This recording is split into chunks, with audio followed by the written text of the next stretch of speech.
నమో మహద్భ్యో ఋషిభ్యో గురుభ్యో నమః. ఇప్పుడు మన భారతదేశంలో ఉన్న ఒక సంక్షోభ వాతావరణానికి చాలామంది దేశభక్తులు మనస్తాపం చెందుతున్న మాట వాస్తవం. ఇక్కడ మనం ఒక రాజకీయము ఒక పార్టీకి మద్దతుగాను మాట్లాడటం లేదు. దేశం క్షేమంగా ఉండాలని, ధర్మం రక్షింపబడాలనేటువంటి శ్రద్ధతో, పూర్తి దేశభక్తితో మాట్లాడుకుంటున్న విషయం ఇది.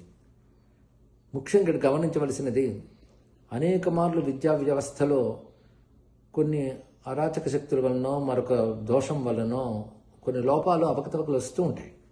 వెంటనే వాటిని సవరించుకునే ప్రయత్నం కూడా జరుగుతూ ఉన్నది. గతంలో కూడా చాలా మార్లు జరిగింది. అయితే అలాంటి ఒక అవకతవక జరగడం బాధాకరమైన అంశమే. కానీ దాన్ని పరిష్కరించడానికి ప్రభుత్వం మళ్ళీ సిద్ధపడి తగినటువంటి మార్గాలు వెంటనే తీసుకున్నదన్న విషయం కూడా ప్రజలందరూ గుర్తించారు. కానీ ఒక్క చిన్న అవకరాన్ని అలుసుగా తీసుకుని మొత్తం దుష్టశక్తులని ఏకమైపోయి దేశ ద్రోహులందరూ కలిసిపోతున్నారు. ఇది గమనించుకోవాల్సినది. వీటిని చూస్తూ ఉపేక్షించకూడదు. వాళ్ళు ఈ తీవ్రతలో ఎంత దూరం వెళుతున్నారంటే ప్రభుత్వాన్ని పతనం చేయాలని, దేశాన్ని అస్థిరపరచాలని, దేశ భద్రతకి ముప్పు తేవడానికి కూడా సిద్ధపడిపోతున్నారు. ఆ పదవీ లాలస అనేటువంటి ఒక తీవ్రమైన రాక్షస లక్షణం చేత వాళ్ళు ఎలాంటి దుష్టత్వానికైనా సిద్ధపడిపోతున్నారు. ఈ సమయంలో ఒకవైపు దేశద్రోహం ఎంత చేస్తున్నారో, హిందూ ధర్మాన్ని అవమానించడం, నిందించడం అంత చేస్తున్నారు. అది కూడా గమనించవలసిన అంశం. అదే సమయంలో వాళ్ళు నాస్తికులను చెప్పుకుంటున్న వాళ్ళు ఇతర మతాల వాళ్ళని వెనకేసుకురావడం ఎందుకు? అసలు జరుగుతున్న అంశానికి దీనికి ఏమైనా సంబంధం ఉందా? అయినప్పటికీ ఈ దేశం దెబ్బతినాలి, హిందూ ధర్మం దెబ్బతినాలి రెండు కోరుకోవడంలో వాళ్ళ ఉద్దేశం ఏంటంటే, హిందూ ధర్మం బలంగా ఉంటే దేశం క్షేమంగా ఉంటుందని వాళ్ళకు తెలుసు. అది హిందువులకు కూడా తెలియాలి ఇప్పుడు. కనుకనే అన్ని మతాలని గౌరవించేటువంటి హిందువులు ఇప్పుడు ఒకటి కావాలి, దేశభక్తులందరూ ఏకం కావాలి, మతాలతో సంబంధం లేకుండా. ఎందుకంటే మనం ఒక దశాబ్ద కాలం పైనుంచి చూస్తూ ఉన్నాం ఈ దేశంలో అభివృద్ధిని, సామాన్యులకు కూడాను అన్ని రకాల సౌకర్యాలు అందుతున్న పరిస్థితిని, అన్ని రంగాల్లోనూ ముఖ్యంగా యువత విద్యావకాశాలు, ఉద్యోగావకాశాలు, ఆర్థిక అభ్యున్నతి, వీటి విషయంలో ప్రస్తుతం ఉన్నటువంటి పాలన ఎంత గొప్ప కృషి చేస్తుందో అందరం చూస్తున్నాం, వాటి అనుభవాలు పొందుతూ ఉన్నాం. అయినప్పటికి కూడాను ఒక ఆవేశం, ఒక ఉన్మాదం, వాటిని రెచ్చగొట్టే దుష్టశక్తులు, వీటి ప్రభావం చాలా తీవ్రంగా ఉంది. నిజమైన దేశభక్తులు మనస్తాపం చెందుతున్న ఈ సందర్భంలో చేయవలసింది ఏంటంటే, ఈ దేశానికి అనాదిగా యోగ బలం, ఋషుల తపోబలం రక్షగా ఉన్నాయి, దైవ బలం ఉంది. ఎందుకంటే ఆసేతు సీతాచలం దివ్యత్వం కలిగిన దేశం మనది.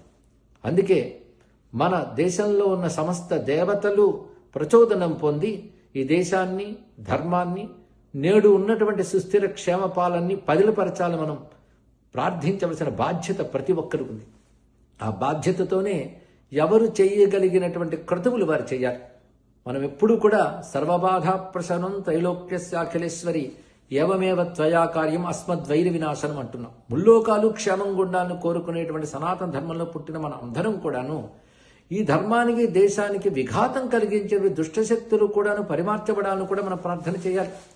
ఇలాంటి సంకల్పంతో ఎవరు చేయగలిగింది వారు చేయాలి. విష్ణు సహస్రనామ హవనం చేయొచ్చు, పురుషసూక్త హవనం చేయొచ్చు, అదేవిధంగా సుదర్శన హోమాలు చేయవచ్చు, ఇంకా రుద్రహోమాలు, చండీ హోమాలు, మన్యసూక్త హోమాలు కూడా చేయవచ్చు.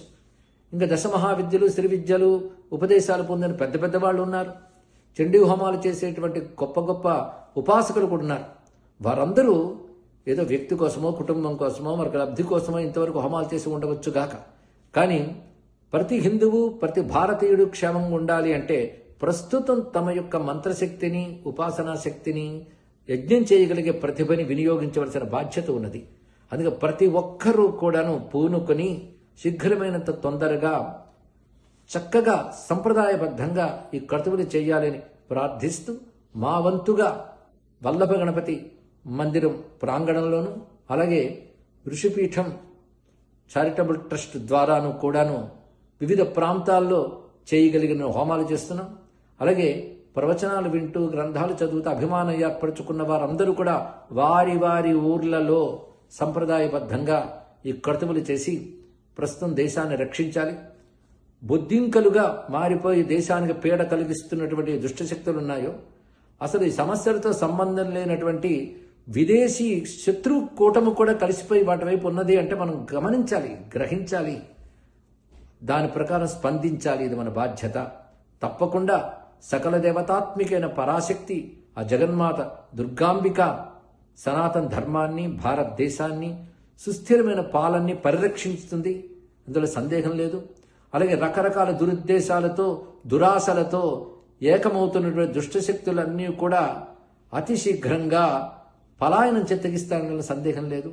సర్వం శ్రీ జగన్మాతృ చరణారవిందార్పణమస్తు. నమో దేవ్యై మహాదేవ్యై శివాయై సతతం నమః.